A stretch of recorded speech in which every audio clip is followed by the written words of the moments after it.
こと言うの嫌なんですが、やっぱり無理だって帰ってきてくれたらどんなにいいかって。マルル君、いろんな人がここから戻らない旅に行くのを送ってきました。僕、今日が一番悲しいです。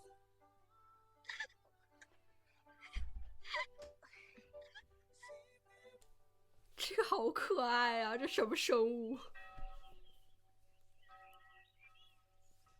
リコたち、あ今頃どの辺にいるんだろうな。大断層あたりじゃないかな。え、なんでわかるんだよ。日数とレグの能力を合わせて計算した結果だけどね。奈良組取り図？他们真的很心细，立刻和雷哥啊。大断層4000メートルを超える垂直の壁。この先は上昇負荷もきつくなって幻覚や幻聴も出てくる。真っ平らじゃねえか。こんなとこどうやって降りるんだ？わからないけど、でもレグはこれを登ってきたんだ。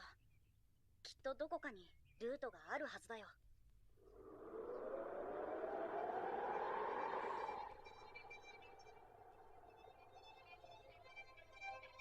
啊，好可爱呀！啊，软趴趴的。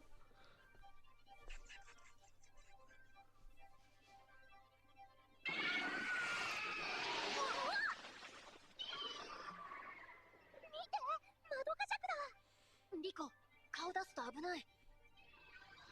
しかしどうする？もう岸壁降りるか、呪いを覚悟で戻るしかないぞ。哦，这个树洞已经没法再继续了。あれはどうだい？小動物の糞が突き出してるところ。リコ、いいぞ。ごめんね。できれば美味しく食べた。哦，把他们当做诱饵，好不？就像他们一样。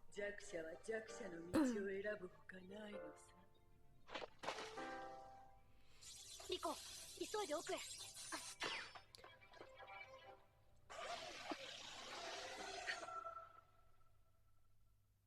什么声音？电锯？なんだろう。レグ！やったよ！この巣、すごい下まで続いてる。ねえ、早く早く！あ、今行く。あの音、何か引っかかるな。ずいぶん降りたね。そうだね。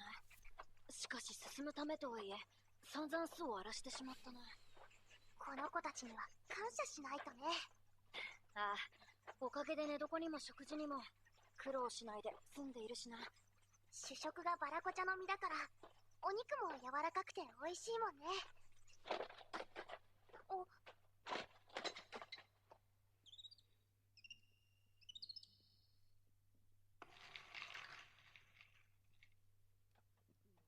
ここは遺跡なのか？ああ、レグ、これ船の一部だよ。船？ずっと昔の船。他是怎么撞到这中间的呀？お、しかしなんでこんなところ？这都还没有到底下的那个海呢。ないかな。おーい、異物。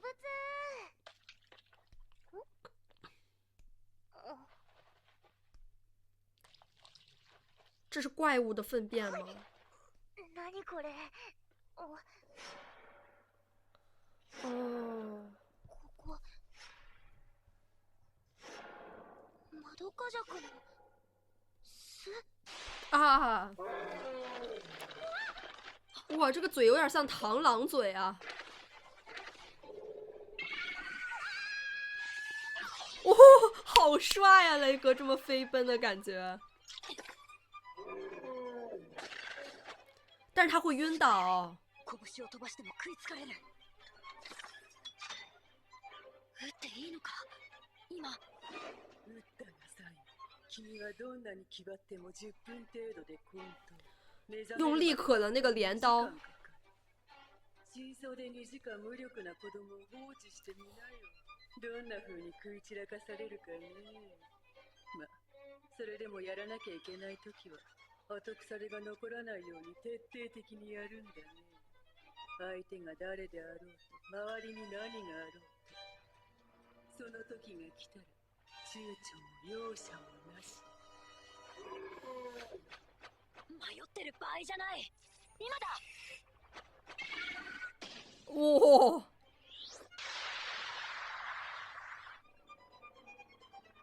可是附近还有好多别的怪物。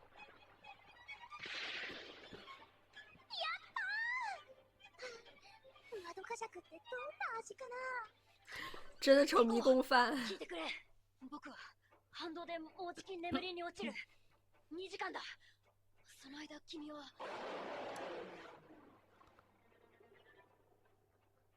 哇，这旁边都是十字架吗？何なんだこの声。フェニクチの。哦，是，完蛋，雷哥马上要倒了。頭に傷。レグが仮想法でやっつけたやつだ。报仇了。3層に巣があるって。あいつ私たちを覚えてるんだ。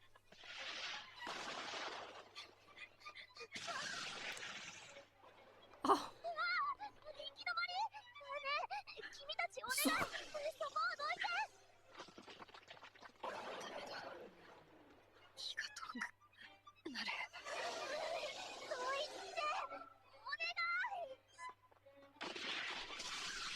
うわ、来た。どうしてたらどうして。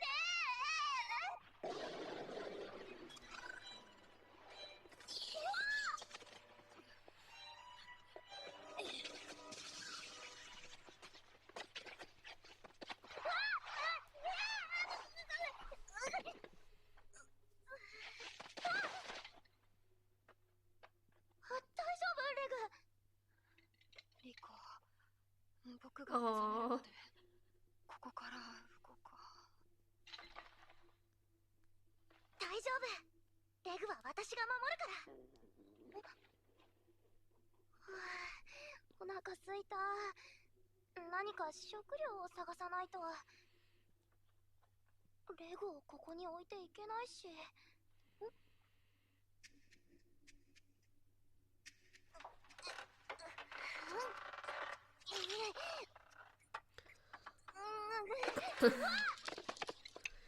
可以拽着这个出去。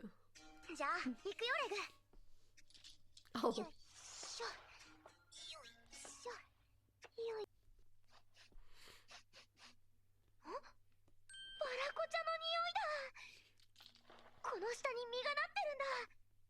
立可总是这么乐观。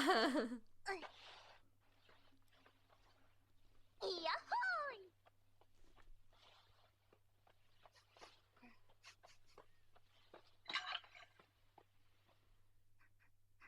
近いぞ。バラコ茶どこ？どこ？どこどこ？ん？なんで地面から匂うの？是个陷阱，食人花吗？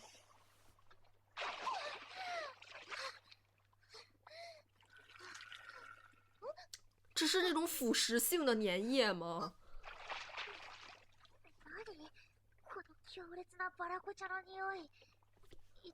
它就是引诱那些小毛球进去的。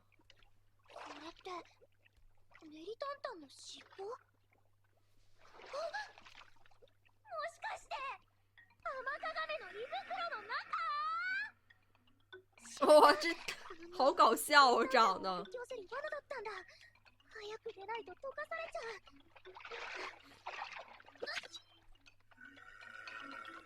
这小嘴儿好 Q 弹的感觉。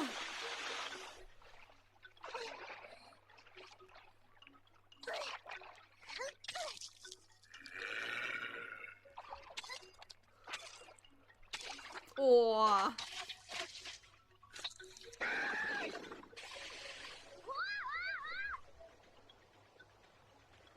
立可有点太大意了。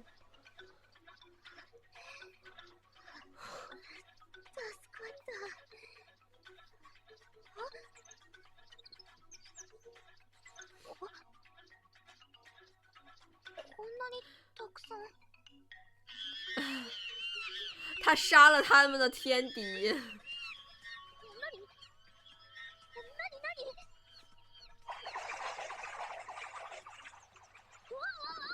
哦哦，他是不是也？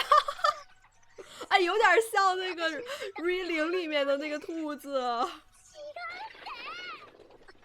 他以为他也是，就是那天敌的一部分吗？哦。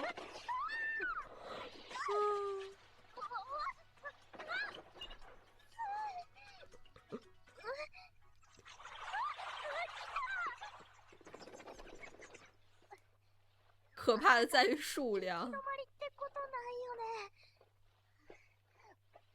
だ2時間経ってないのかな。レグ、早く目を覚まして。あ、光、外だ。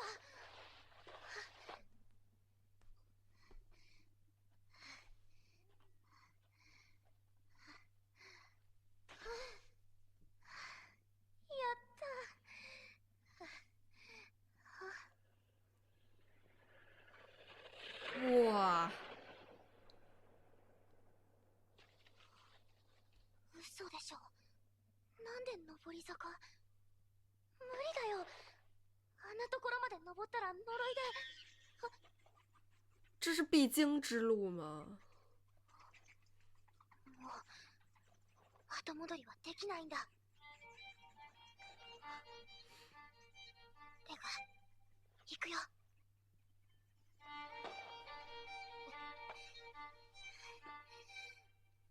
天呐，立可！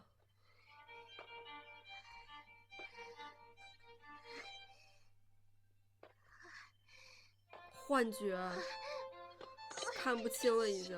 酸素の負荷、頭痛、めまい。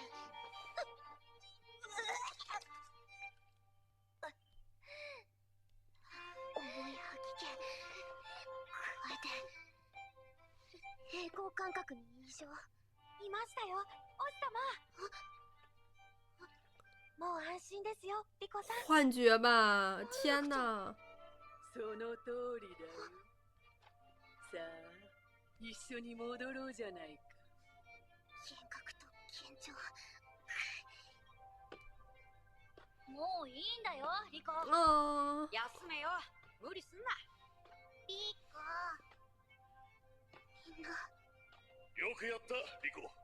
あとは任せろ。ハボさん。リコ。お母さん。リコ、一緒に戻ろう。オースに。お母さん。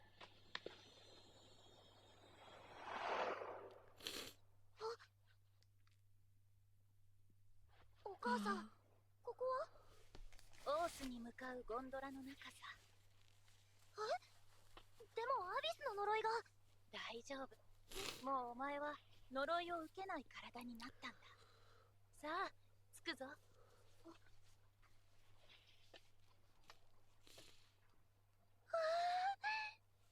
スの町だ。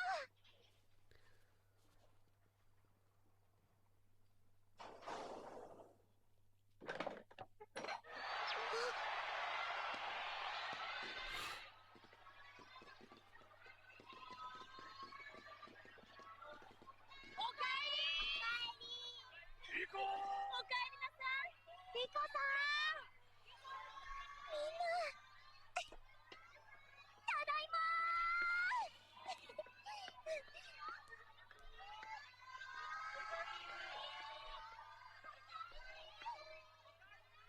レグはどこ？お母さん、レグがいない。レグは奈落の底だよ。どうして？嫌だよ、レグが一緒じゃなきゃ。私一人オースに戻っても意味ない。哦，ずっと一緒だったんだよ。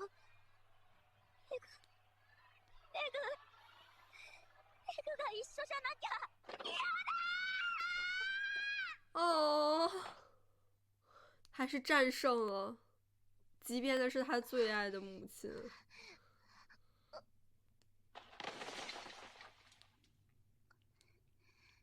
一人でアビスの中にいるのってこんなに大変なことだったんだね。而且其他那些白狄或者说探险者可没有像雷格这么私ずっと守ってもらってたんだね。这么高科技的产物帮助嘛。像爬这些墙壁都是要用自己那些工具一点点爬的。お前あ、そうだ。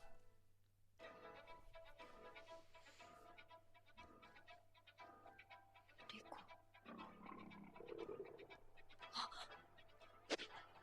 使い方オーゼンさんに教えてもらったんだから。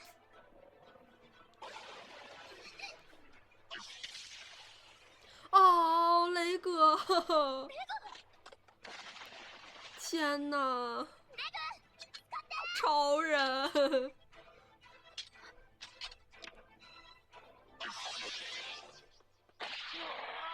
哇、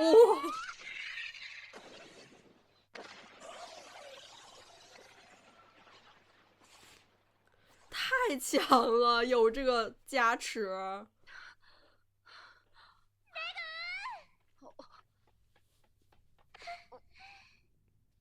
すまない、遅くなって。おかげで私いろんなこと考えたの。それでね、分かったの。分かった？一人だったら絶対無理だった。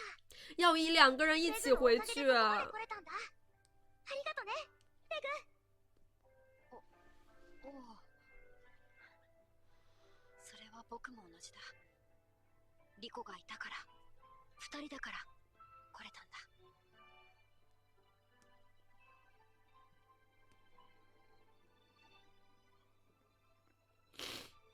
辺りの景色もトゲトゲしくなってきたな。深度は6750メートルかな。このトゲトゲは卵だというが、美味しく食べる方法はあるんだ。リコ、下に何か見える？ん？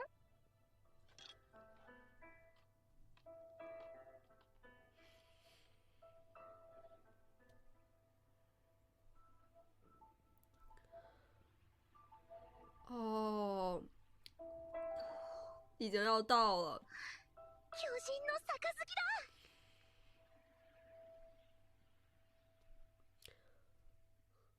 这上面这个绿色的不知道什么东西，湖水吗？我才发现，就是画了他们的这个每次所处位置的这个地图上面，其实已经画上了，就是这个大断层的时候有这个赤蛇的出现，还有这些飞龙。每一层的这个设计都是还挺别具一格的，包括每一层它们生长的这些生物吧。包括就是这个扁扁的像小仓鼠一样的动物，还有他们的这个天敌，都设计的非常的巧妙。利克也是第一次在雷格昏迷的时候带着他继续的探险吧。不得不说，雷格果然就像之前想的那样，是一个可以拉住利可的这么一个角色。雷格一不在，利可真的会冲动很多，就是做事行为会有一些鲁莽吧，但是又很符合他这个孩童的天性。他可能顾虑的没有那么多，想的可能也没有像雷格或者说其他大人那么的周全。但有一点是非常坚定的，就是他不要自己一个人回去，他一定要跟雷格两个人共同去面对，共同就是平安的返乡嘛。但是我也在想，这样的利可会不会有些贪心了呢？就是他又想能够去探索深渊，能够成为一个像他妈妈那般英勇的探险者，他也想要他自己的母亲，他想找到自己的母亲，大家一起回去，他也不能失去雷格。这一切都太美好了，可能真的只能在幻觉里面，甚至这个幻觉都没有出现到这么美好的画面。我觉得大家都完全完好无损的平安回归基本是不可能的吧，尤其面对更加深处的这个处境，一定是更加惊险，并且是要付出更多的代价的。这集我觉得非常奇怪的就是那一艘被就是像是在大断层这个壁上中间冒出来的这一节，仿佛是这个大断层是这样从它这船之间直接这样涨上来的一般，而且显然这里也并没有海，海还在更深的地方呢。是我觉得这可能是很早以前可能来就是探险或者说是想去探索这个深渊的人们，肯定这个冒险也是持续了几百可能上千年，所以可能在这个时间内这个地形什么的也发生了一些变化，要么就是阿比斯他自己本身就可以改变这个形态，毕竟阿比斯他能够让人产生幻觉呀，有上升的这个诅咒啊，包括甚至它的时间流动都跟上层不一样，所以我觉得可能它的整个构造肯定不能用普通的那些常见的一些自然景观或者说学说来去解答，而是可能更加需要把它看作一个就是带有神秘色彩或者说是超自然的这么一个生态的承载体，肯定是超出那种常识的吧。我觉得这个船真的也就是像他们所有探险者的这个旅程航行一样，就是这么容易的可能就会这样永远的被困住在了阿比斯这个之间。这船也可能是为了第5层那个海准备的吧，我觉得可能就是低估了阿比斯的深度，任何人要是低估阿比斯，阿比斯都会给出答案的。也正如欧森他在前面说的吧，弱者有弱者前进的方式，不是每个探掘者身边都有个像雷格这么好用的工具。像普通的人类在这种四面都是这种高墙的情况下，如何从一个洞爬到另一个洞呢？稍有不慎，他们真的就摔下去粉身碎骨了。其实不仅是在大断层吧，就是在上层也是，他们如何去面对那么多凶险的野兽怪物，飞龙啊、赤蛇啊什么的，每一个都多亏了雷格的这个火葬炮。如果没有火葬炮这样强有力的武器的话，普通的探掘者又如何能够击倒他们呢？那这一期视频就结束啦，我们下期再见，拜拜。